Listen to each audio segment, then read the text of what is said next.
At the 20-week ultrasound, they realized his heart was incredibly messed up. It was on the wrong side of his body. It was backwards. Things didn't match up. Doctors encouraged Marcy Habbes to terminate the pregnancy. Instead, she and her husband Tom held on to the 10% chance that their baby would survive.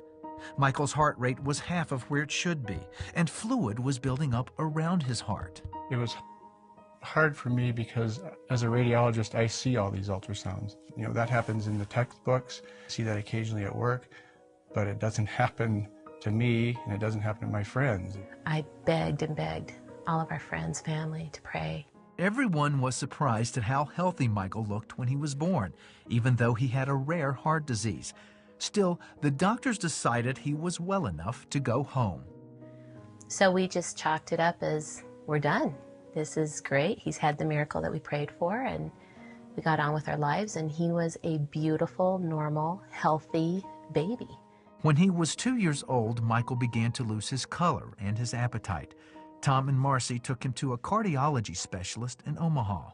We really thought they were going to change his medicines. We'd take him to the zoo. He'd get to see all the little animals, and we'd bring him home. But Michael wasn't going home. His heart was failing, and he had severe pulmonary hypertension. He desperately needed a heart and lung transplant and was airlifted to St. Louis Children's Hospital. Doctors didn't know whether Michael would survive the day, much less the potentially long wait for a suitable donor. Over the course of the next few days, he had multiple cardiac arrests over and over and over again. So now we're standing in the back watching our son being coded and trying with chest compressions, drugs, anything they can do to try and get his heart going again. And all we can do is pray.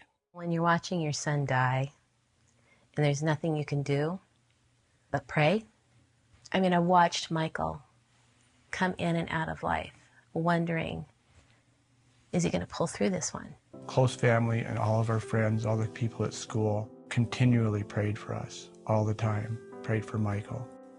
When you're in that situation, you feel that. You feel the grace. You feel the lift of the work that they're doing. Those prayers not only sustained the family, but something amazing happened. I've never seen a kid who's arrested 8 times and we were able to get them back every single time. Michael was alive but seriously ill. Dr. Gandy recommended using a Berlin heart. The treatment could buy Michael more time. This is the blood pump of the Berlin heart. The blood exits through one tube, comes into the pump, and then goes into the patient through another tube. It was a bit risky at that point because we hadn't done very many Berlin hearts, and we'd never done one in this sort of circumstance. I think the chances of him living without this sort of therapy were 0.